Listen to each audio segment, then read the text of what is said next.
Mga kababayan nating seniors, kung kayo ay 60 o 65 pataas at nakatanggap na ng mga balitang kumakalat tungkol sa malaking Christmas bonus ngayong Pasko, umupo muna kayo at makinig ng mabuti dahil kailangan nating linawin kung ano ang totoo at kung magkano talaga ang inyong matatanggap. Maraming mga posts at videos na lumalabas na nagsasabing may 30,000 piso o 60,000 piso na bonus raw para sa mga senior citizens, pero ang totoo, hindi ganyan kalaki ang tunay na halaga na inihanda ng gobyerno. Bago tayo magalit o madismaya, intindihin muna natin kung ano ang talagang benepisyo na nakalaan para sa atin, kung sino ang qualified, at paano natin makukuha ito ng maayos at walang aberya. Importante na malaman natin ang katotohanan kasi maraming seniors na umasa sa maling impormasyon, pumunta pa sa SSS o GSIS office, tapos nagulat na ibang halaga pala ang kanilang matatanggap. Kaya ngayong umaga, dito sa video na ito, tuturuan ko kayong lahat, step by step, kung ano ang inyong karapatan, magkano ang matatanggap ninyo base sa inyong sitwasyon, at paano ninyo maiiwasan na makalimutan o hindi makuha ang inyong benepisyo ngayong Christmas season.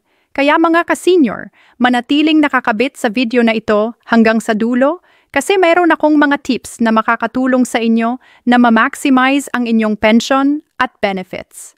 At bago tayo magsimula, kung kayo ay bagong nanonood ng channel na ito, mag-subscribe na kayo at i-click ang bell icon para sa mas maraming updates tungkol sa SSS, GSIS, at iba pang government benefits para sa ating mga seniors. Simulan na natin. Una sa lahat, gusto kong linawin ang malaking tanong sa isipan ninyo. Totoo ba ang 30,000 piso plus 30,000 piso na Christmas bonus para sa mga seniors? Ang sagot, sadly, ay hindi po ganyan. Pero huwag kayong malungkot agad dahil may mga legitimate na Christmas benefits pa rin na nakalaan para sa inyo at mas mainam na malaman natin ang totoong numbers kaysa umasa sa mga maling balita.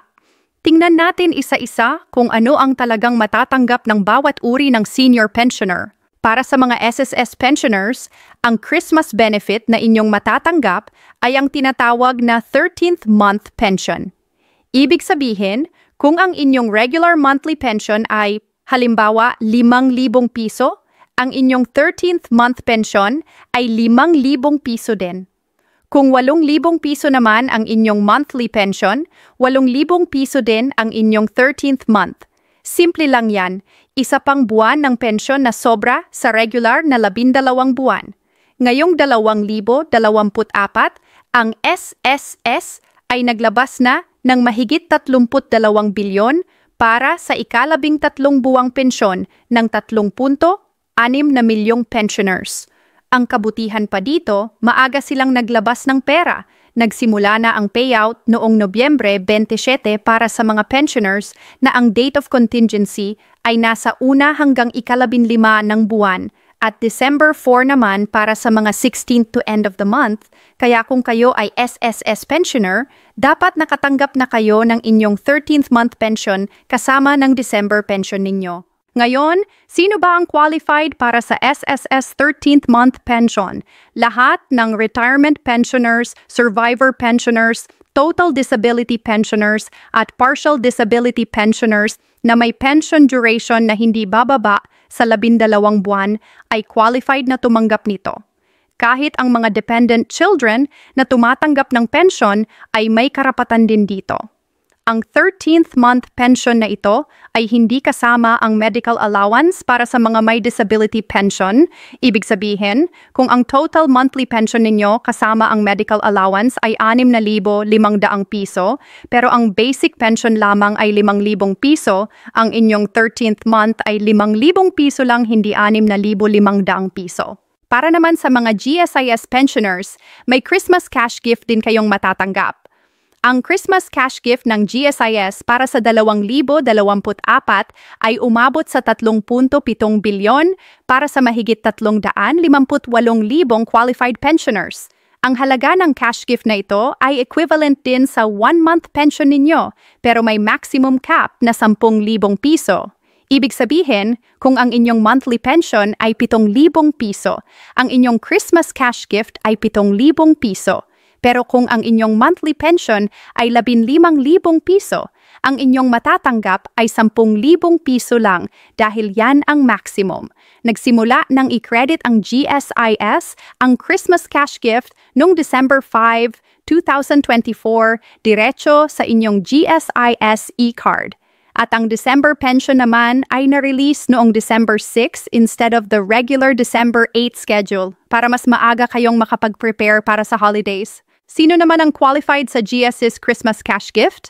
Ito ay para sa old age at disability pensioners under Republic Act 8291, Presidential Decree 1146, at Republic Act 660, o ang tinatawag na Magic 87 na tumatanggap ng regular monthly pension at buhay pa as of November 30, 2024. Kailangan din na tumatanggap na kayo ng pension ng at least 5 years. Kung ang inyong pension ay suspended dahil hindi kayo nakakomply sa Annual Pensioners Information Revalidation or APIR, pwede pa rin kayong makatanggap ng cash gift after ninyo i-reactivate ang inyong account. Pero may mga hindi qualified para sa GSIS Christmas Cash Gift. Hindi kasama dito ang mga survivorship pensioners, dependent pensioners, pensioners under RA 7699 o ang portability law, at ang mga tumatanggap ng pro rata pension. Pati na rin ang mga nag-avail ng 5-year lump sum at babalik pa lang sa regular monthly pension after December 31st, 2024 ay hindi pa qualified. At ang mga bagong retirees from 2019 to 2024 na nag-avail ng immediate pension at 18 buwang cash payment ay magsisimula pa lang makatanggap ng Christmas cash gift 5 taon pagkatapos ng kanilang retirement date. Ngayon, meron ding ibang benepisyo na dapat ninyong malaman, lalo na para sa mga seniors na hindi pensioners ng SSS or GSIS.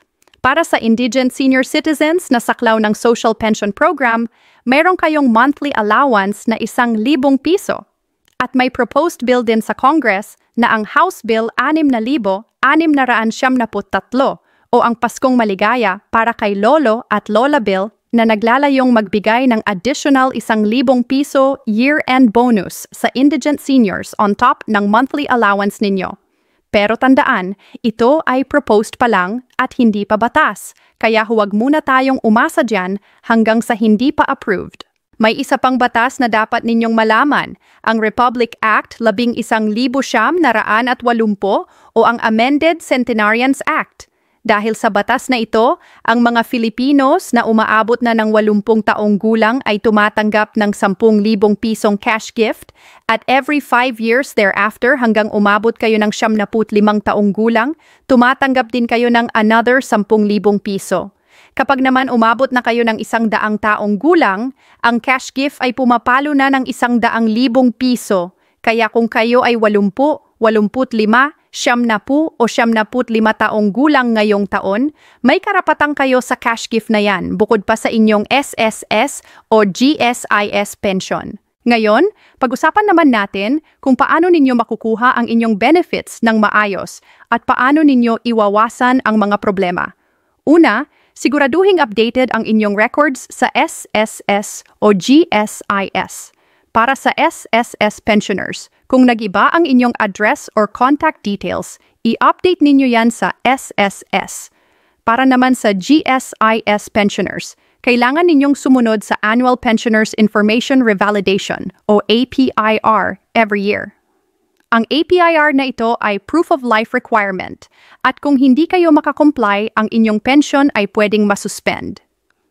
Ngayong 2024, ang GSIS ay nag-introduce ng facial recognition technology sa GSIS Touch mobile app, kaya pwede na ninyong gawin ang APIR sa bahay lang gamit ang cellphone without the need na pumunta sa GSIS office. Pangalawa, alamin kung paano ninyo matatanggap ang inyong pension at benefits. Karamihan sa SSS pensioners ay tumatanggap ng kanilang pension through PESONET, participating banks na directly credited sa bank account, o through SSSUMID ATM card. Kung kayo ay nakadepende sa check payments sa post office, mas mahaba ang waiting time. Kaya kung pwede ay magtanong sa SSS kung paano kayo makakalipat sa mas mabilis na payment method. Para sa GSIS pensioners, ang inyong pension at Christmas cash gift ay credited sa inyong GSIS e-card at pwede ninyong i-withdraw ito sa any BankNet, Megalink, or ExpressNet ATMs anywhere in the world.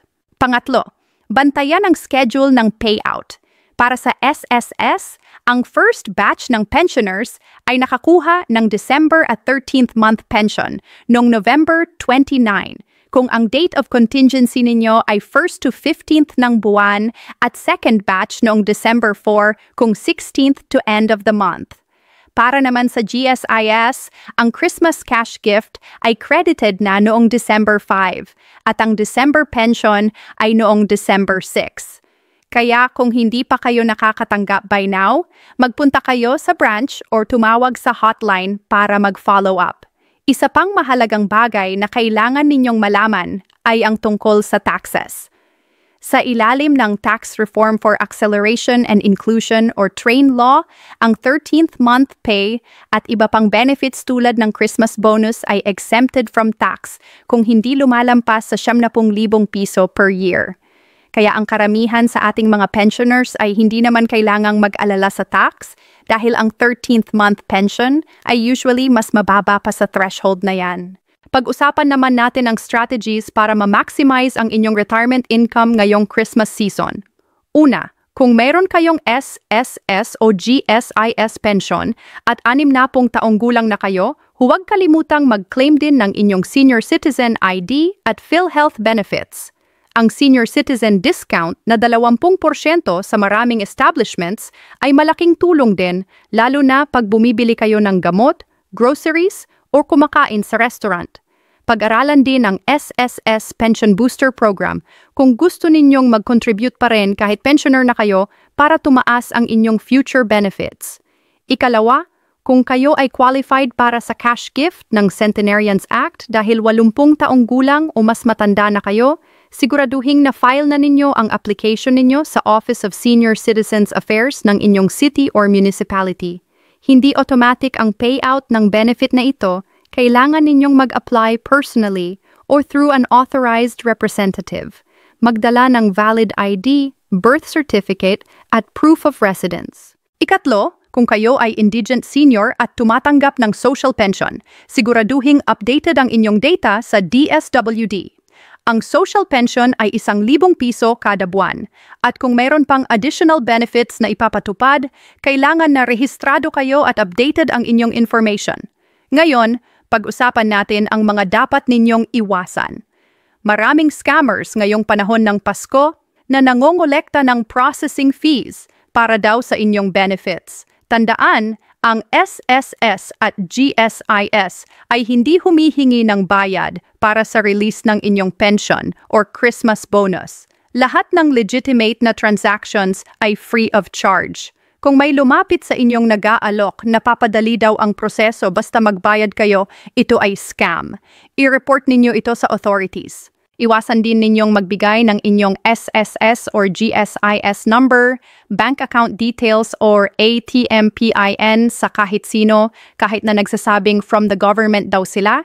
Lahat ng official communications from SSS or GSIS ay dumadaan sa kanilang verified channels through official website, verified Facebook page, or through official phone numbers. Kung may text o email kayong natatanggap na suspicious, i-verify ninyo muna sa SSS Hotline 1455 o GSIS Contact Center 884-74747 bago kayo magtiwala. Isa pang dapat ninyong iwasan ay ang late withdrawal ng inyong pension. Kung credited na ang inyong pension sa bank account o e-card ninyo, i-withdraw ninyo na ito at huwag nang patagalin. Lalo na ngayong holiday season na maraming tao sa ATMs at banks, mas mainam na maaga kayong kumilos para maiwasan ang mahaba pila at possible na technical problems. Kung mayroon kayong problema sa inyong pensyon, halimbawa, hindi na credit, mali ang amount, or may suspension, huwag kayong mag-atubili na mag-approach sa SSS o GSIS. May hotlines sila na pwede ninyong tawagan.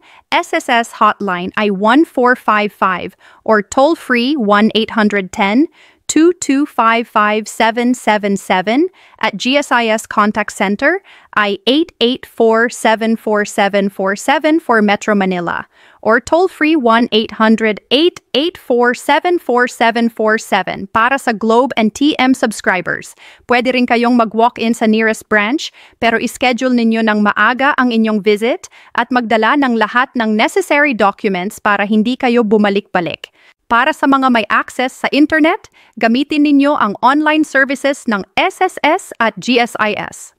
Ang SSS may SSS portal at GSIS Touch mobile app ay magagamit ninyo para tingnan ang status ng inyong pension, mag-submit ng requirements para sa APIR, at mag-inquire tungkol sa inyong benefits.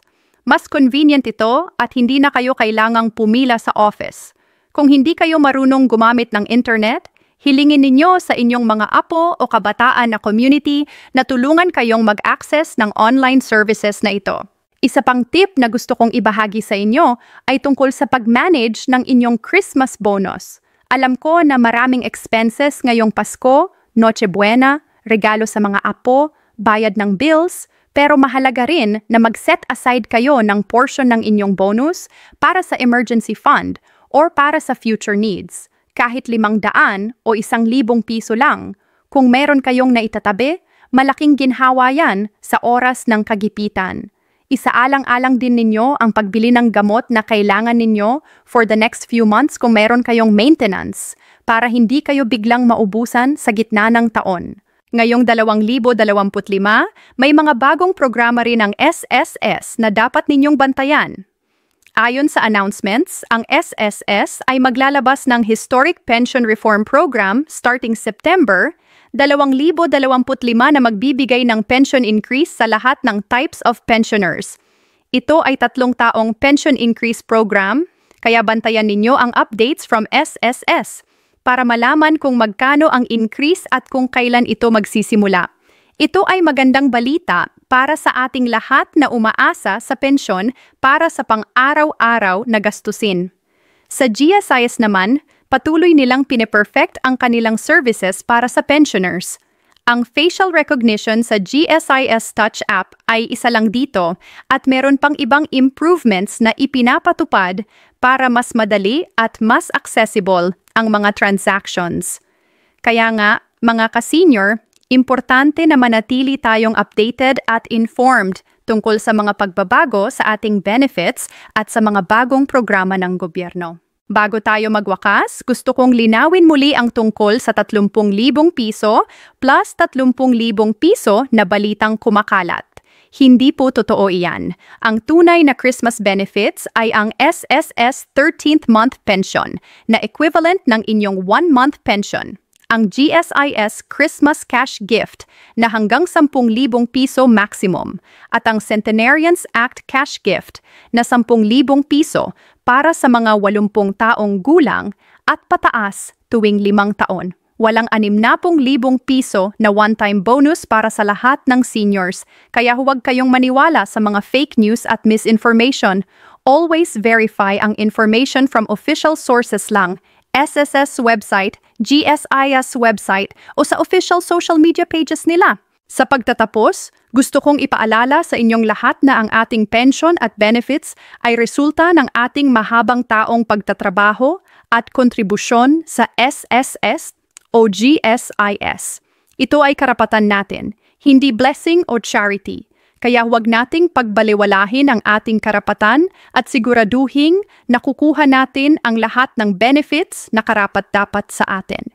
Ngayong Christmas season, gamitin natin ng wasto ang ating bonus para sa ating pamilya at para sa ating sariling kapakanan. Kung nakatulong sa inyo ang video na ito, mag-like kayo at mag-share sa inyong mga kaibigan at kamag-anak na senior citizens din para sila rin ay ma-inform tungkol sa kanilang benefits.